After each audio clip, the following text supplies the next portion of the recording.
Episode 13 of The Judge from Hell begins with Seon-ho behind bars. However, he's attacked by an inmate who stabs him in the neck. This is clearly a way of keeping him quiet and a move from Taegyu. All of this occurs during Bael's chat with Bitna that ended episode 12. It also contextualizes why the case can't go ahead. Without Seon-ho as a witness, the trial is bound to fall apart, so instead, Bitna decides to postpone everything by 2 days.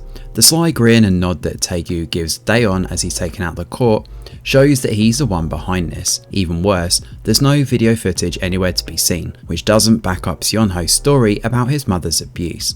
Daeon chose to see Seon-ho, but he's rattled and won't testify. Bitna senses she needs to do something drastic and shows up to see Taegyu. She reveals the evidence against him and offers a trade. In exchange for letting him go, she wants Taegyu to kill for her instead and bring the Kylon while he's at it. This way, she'll be able to usurp Satan's plan for becoming immortal. Easy peasy. Of course, this is all a ruse by Bitna to try and entrap him.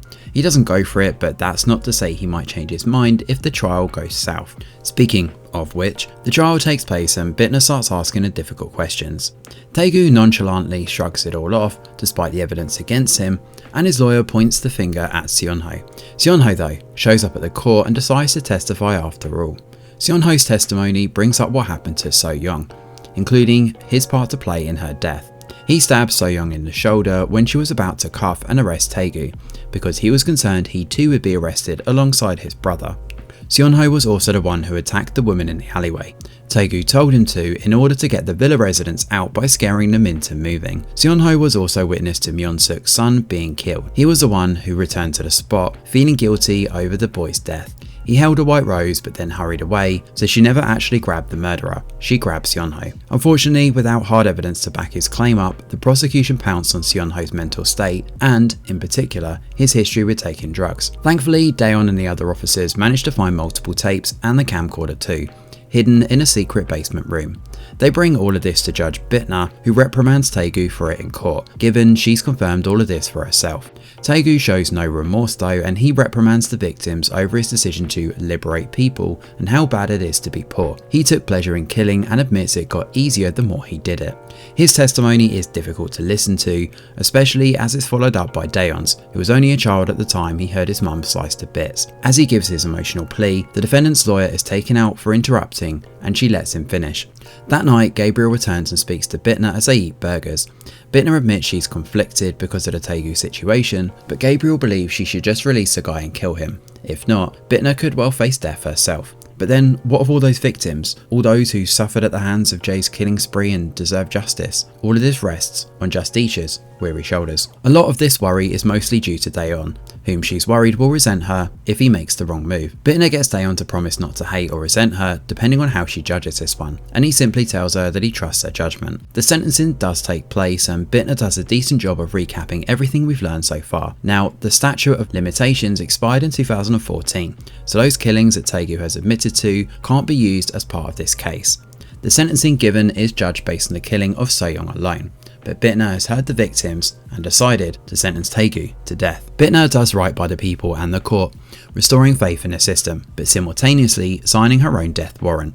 She turns her back, struggling to hold her tears in, as the victims all breathe a sigh of relief. Justice has been served. Well, at least for the victims anyway. Professionals in the industry are not happy and believe she's ruled harshly, recklessly and without lack of legal understanding. As for Seon-ho, he's put behind bars for 15 years and also offered drug rehab and treatment under custody. On his way out, he hands over a piece of paper to Bitna and tells her the check is safe. Bitna's ruling has a ripple effect at the courthouse, as Na decides to go full on whistleblower and reveals about the assemblyman paying off the lawyers for favourable results.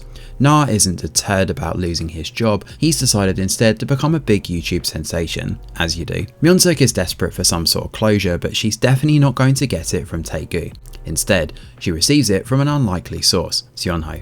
He has a letter addressed to Myeon-suk. He's been holding onto a card from Yi-chan to his mum, which he had on him. It also has hand lotion inside and a message about how he's going to take care of her. It's a beautiful letter, but unfortunately Taegyu too receives a letter. This is stuffed inside a book and happens to be a route showing how to escape. This coincides conveniently around the time Seon-ho is found hanging in his cell, so he requests leave to go and see him. Bitna speaks to Daeon that afternoon and points out she needs to leave.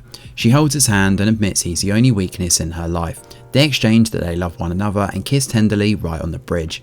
She says goodbye and walks away, believing it's the last time they'll be seeing each other. Daeon though believes it's the start rather than the end of their blossomed romance. Daeon realises what Bitna meant that evening and races out to the park. Unfortunately, he's too late, as Bitna is stabbed by Bael's underling and she bleeds out on the ground. She's rushed to hospital and the doctors work overtime on her, but it seems hopeless. Gabriel warned that one of them would die if they continue to spend time together, and alas, that has seemingly now come to pass. As Bitna flatlines, Daeon is left shocked and heartbroken as episode 13 comes to an end. With Taegu on the loose and having escaped custody, alongside Seonho now being dead, it seems like everything could be reversed if Taegu kills again and Bitna takes up her role as judge, jury and executioner and takes her anger out on the serial killer, thus restoring her back at her place as justice demon. The romance between Bitna and Daeon has certainly been bittersweet, and perhaps it was always going to turn out this way. There's certainly a lot to like with this one, as the characterization, action and courtroom drama mesh together in a compelling manner. There have been several lulls in this show, along with some contrived plot scenarios which I've mentioned in previous recaps, but on the whole this has been a decent K-drama, and the ending certainly leaves everything on a precarious knife edge going into the finale. Thanks for watching, and do let us know your thoughts in the comments below. Smash a like or subscribe to the channel, your support is very much appreciated. I'm Greg Wheeler, and from all of us over here at The Review Geek, we'll see you on the next video.